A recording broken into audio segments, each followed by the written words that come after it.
अटल बिहारी वाजपेयी जनता के बीच अपनी राजनीतिक प्रतिबद्धता के लिए जाने जाते थे। अटल बिहारी वाजपेयी 1996 में बहुत कम समय के लिए प्रधानमंत्री बने थे। 13 अक्टूबर 1999 को उन्होंने लगातार दूसरी बार राष्ट्रीय जनतांत्रिक गठबंधन की नई गठबंधन सरकार के प्रमुख के रूप में भारत के प्रधानमंत्री का पद ग्रहण किया। अटल बिहारी वाजपेयी पंडित जवाहरलाल नेहरू के बाद पहले ऐसे प्रधानमंत्री हैं जो लगातार 2 बार प्रधानमंत्री बने। नमस्कार, मैं हूं रत्ना और आप देख रहे हैं सी न्यूज भारत।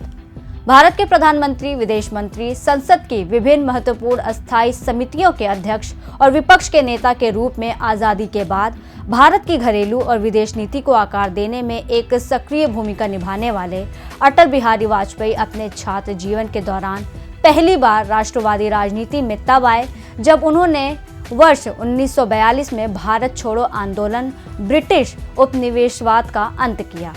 इसमें भाग लिया। वो राजनीति विज्ञान और विधि के छात्र थे और कॉलेज के दिनों में ही उनकी रुचि विदेशी मामलों के प्रति बढ़ी। उनकी ये रुचि वर्षों तक बनी रही और विभिन्न बहुपक्षीय और द्विपक्षीय मंचों पर भारत का प्रतिनिधित्व करते हुए उन्होंने अपने इस कौशल का परिचय दिया। ये बात बहुत कम लोग जानते हैं कि वाजपेयी जी अपना करियर पत्रकारिता में उन्होंने शुरू किया था। जी हाँ, उन्होंने अपना करियर पत्रकार के रूप में शुरू किया था, लेकिन 1951 में भारतीय जनसंघ में शामिल होने के बाद उन्होंने पत्रकारिता को छोड़ दिया। 25 दिसंबर 1924 को मध्य प्रदेश के ग्वालियर में रहने वाले एक विनम्र स्कूल शिक्षक के परिवार में वाजपेयी जी का जन्म हुआ। निजी जीवन में प्राप्त सफलता उनके राजनीतिक कौशल और भारतीय लोकतंत्र की देन है। वाजपेयी जी एक ऐसे नेता के रूप में उभरे जो विश्व के प्रति उदारवादी सोच और लोकतांत्रिक आदर्शों के प्रति प्रतिबद्धता को महत्व देते थे। वह ऐसे नेता थे जो महिलाओं के सशक्तिकरण और सामाजिक समानता के समर्थक थे। वाजपेयी भारत को सभी राष्ट्रों के बीच एक दूरदर्शी, विकसित, मजबूत और समृद्ध राष्ट्र के रूप में आगे बढ़ते हुए देखना चाहते थे। भारत के पूर्व प्रधानमंत्री अटल बिहारी वाजपेयी 3 बार भारत के प्रधानमंत्री रहे। वहीं 1996 में पहली बार वो मात्र सिर्फ 13 दिनों के लिए प्रधानमंत्री बने। वहीं दूसरी बार 1998 में प्रधानमंत्री बने, मगर वो सरकार भी 13 महीने चली। तीसरी बार वो 1999 से 2004 तक प्रधानमंत्री रहे। अभी भी अटल बिहारी वाजपेयी के बारे में लोग कहते हैं कि वो बहुत अच्छे आदमी थे, मगर गलत पार्टी में थे। आपको बता दें कि 1960 के दशक के दौर में वाजपेयी एक तेज तर्रार हिंदुत्ववादी नेता हुआ करते थे, जो उस दौर में कई बार मुसलमानों के खिलाफ अपने तीखे बयान दिया करते थे। वहीं अटल जी 1960 में नगर महापालिका के सभासद चुनाव में शहर में छोटी छोटी सभाएं कर जनता का दिल जीता करते थे। वो अपने भाषण में ये कहा करते थे कि राजपाट तो कांग्रेस को दे दिया, हमें झाड़ू दे दो। इसका मतलब ये था कि उनके प्रत्याशियों को जिता दिया जाए। ये वो शख्सियत थे जिनकी तबीयत आरएसएस की पाठशाला और उससे भी पहले आर्य समाज जैसे संगठनों में हुई थी। पूर्व प्रधानमंत्री अटल बिहारी वाजपेयी पहले गैर कांग्रेसी प्रधानमंत्री थे जिन्होंने अपना कार्यकाल पूरा किया था। हाँ, इस दौरान वो 1962 और 1984 में 2 बार चुनाव हारे भी थे, लेकिन तब भी वाजपेयी राज्यसभा के रास्ते संसद पहुंच गए थे। भारतीय राजनीति में पूर्व प्रधानमंत्री अटल बिहारी वाजपेयी और लाल कृष्ण आडवाणी की जोड़ी को कैसे भूल सकता है कोई। इनकी जोड़ी को सदियों तक याद किया जाता रहेगा। एक वक्त था जब इस जोड़ी ने देश की राजनीति को प्रभावित किया। अटल बिहारी वाजपेयी उम्र में आडवाणी से बड़े थे और इन दोनों की पहली मुलाकात 50 के दशक में राजस्थान में हुई थी। वाजपेयी उस समय जनसंघ के अध्यक्ष श्यामा प्रसाद मुखर्जी के साथ राजस्थान की यात्रा पर थे। वहीं उनकी मुलाकात आडवाणी से हुई थी, लेकिन इनकी दोस्ती गहरी तब हुई जब वाजपेयी लोकसभा का चुनाव जीतकर संसद पहुंचे थे और आडवाणी को जनसंघ के विजयी सांसदों की मदद के लिए दिल्ली बुलाया गया था। तब दोनों अविवाहित थे और पार्टी के अन्य सदस्यों के साथ वो रहने लगे। पार्टी के लिए दोनों साथ मिलकर काम तो करते ही थे और खाली वक्त भी साथ में गुजारा करते थे। वो साथ में फिल्में देखते और खाते पीते भी थे।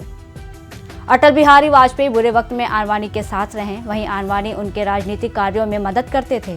वो उनके सहयोगी भी थे। वाजपेयी को आडवाणी के सहयोग की जरूरत इसलिए भी थी क्योंकि वो जनसंघ के एक महत्वपूर्ण नेता बलराज मधोक के निशाने पर अक्सर हुआ करते थे। कहा जाता है कि मधोक को लगता था कि वाजपेयी कांग्रेस के जासूस हैं, क्योंकि वो ग्वालियर से आते थे। सांसद बनने के बाद वो दिल्ली में रहने लगे। वाजपेयी को लगता था कि भारत जैसे देश में संतुलित उदार दृष्टिकोण की जरूरत है, ना कि कट्टर विचारों की। यही मधोक की परेशानी को बढ़ाती थी। उन्होंने इस बारे में राष्ट्रीय स्वयंसेवक संघ के सर संचालक MS गोवलकर से भी शिकायत भी की थी। जी हाँ, मधोक को वाजपेयी का जीने का तरीका भी खटकता था। अटल बिहारी वाजपेयी और लाल कृष्ण आडवाणी की दोस्ती की चर्चा जितनी ज्यादा राजनीतिक गलियारों में रही, उतनी ही ज्यादा चर्चा इनकी मतभेद की भी रही। दोनों के बीच मतभेद तब हुआ जब बाबरी मस्जिद प्रकरण के बाद पार्टी को घाटा हुआ और उत्तर प्रदेश के चुनाव में उसके विधायकों की संख्या घट गई। विधानसभा चुनाव में खराब प्रदर्शन के बाद आडवाणी के नेतृत्व पर सवाल उठने लगे। 2 साल बाद हवाला कांड में जब आडवाणी का नाम आया तो बदलाव की आहट बढ़ने लगी, लेकिन आरएसएस के तब के सरसंघचालक राजेंद्र सिंह के कहने के बाद आडवाणी ने खुद इस बात का ऐलान किया कि वो अगले लोकसभा चुनाव में खड़े नहीं होंगे, उनकी जगह वाजपेयी चुनाव मैदान में होंगे। इसके बाद वाजपेयी के नेतृत्व में 1996, 1998 और 1999 में एनडीए की सरकार बनी और वो प्रधानमंत्री बने। उनकी सरकार में आडवाणी गृह मंत्री थे, लेकिन वाजपेयी खुद को ब्रिजेश मिश्रा, जसवंत सिंह और जॉर्ज फर्नांडीज के साथ ज्यादा देखे जाते थे। इस तरह आडवाणी को खुद से वाजपेयी ने दूर रखा। वहीं साल 2002 में हुए गुजरात दंगों के बाद दोनों में मत भिन्नता साफ देखने को मिली, क्योंकि यहाँ वाजपेयी चाहते थे कि नरेंद्र मोदी को मुख्यमंत्री के पद से हटाया जाए। वहीं साल 2002 में हुए गुजरात दंगों के बाद दोनों में मत भिन्नता साफ देखने को मिली। वाजपेयी चाहते थे कि नरेंद्र मोदी को मुख्यमंत्री के पद से हटाया जाए, लेकिन आडवाणी ने ऐसा होने नहीं दिया। इसके बाद आडवाणी उप प्रधानमंत्री भी बने और वाजपेयी का कद धीरे धीरे घटने लगा। एक बार जब वाजपेयी अपने घुटने का इलाज करा रहे थे तो उन पर प्रधानमंत्री पद से इस्तीफा देने का भी दबाव बनाया गया था, ताकि आडवाणी प्रधानमंत्री की कुर्सी पर बैठ सके। लेकिन आडवाणी को ये महसूस हुआ कि वो वाजपेयी की जगह नहीं ले पाएंगे और वाजपेयी की राजनीति से उसी दौरान दूरी बढ़ी। आडवाणी की राजनीतिक पारी भी धीरे धीरे अब समाप्त होती देखने लगी थी। वहीं बता दें कि वाजपेयी की राजनीति से संन्यास की घोषणा के बाद आडवाणी का कद भी घटा और उनकी जगह इस वक्त के मौजूदा प्रधानमंत्री नरेंद्र मोदी ने ले लिया था।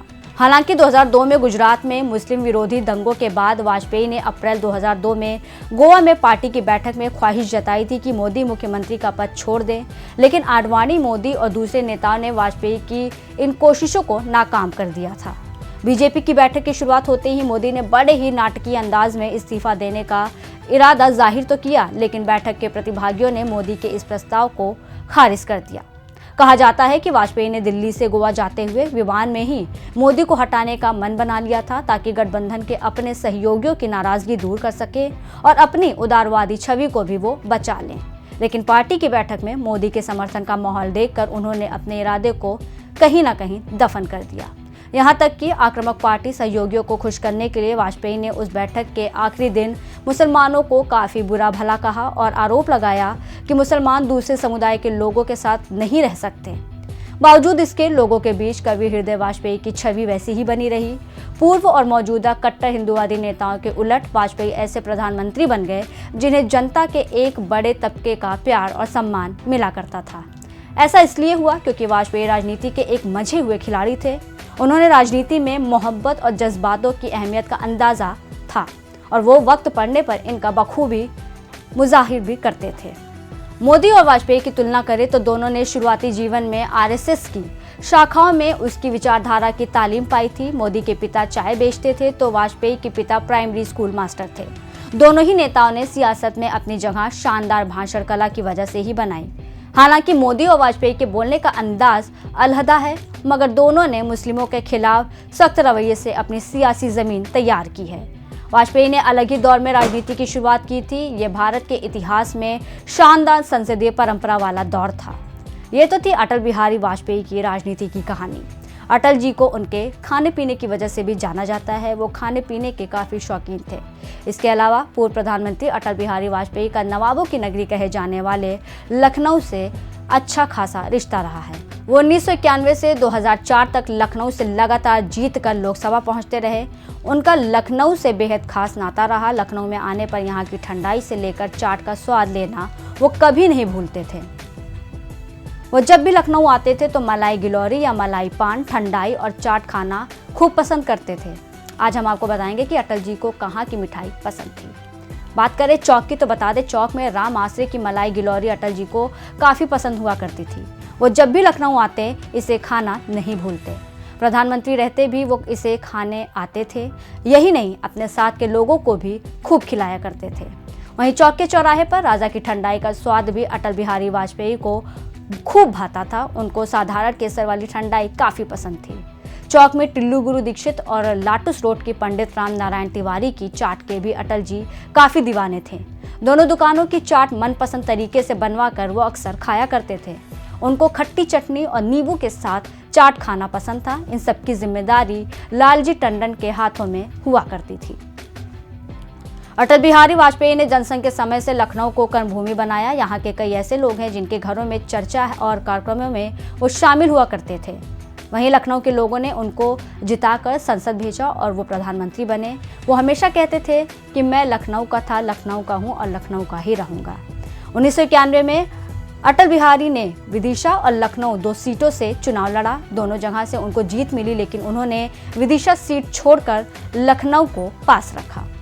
इसके बाद 1996, 1998, 1999 और 2004 में भी लखनऊ से वो जीते।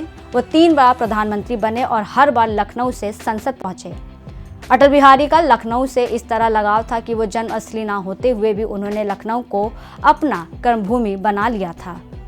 उन्हें भारत के प्रति उनके निस्वार्थ समर्पण और 50 से ज़्यादा अधिक समय तक देश की और समाज की सेवा करने के लिए भारत का दूसरा सर्वोच्च नागरिक सम्मान पद्म विभूषण दिया गया। 1994 में उन्हें भारत का सर्वश्रेष्ठ सांसद चुना गया।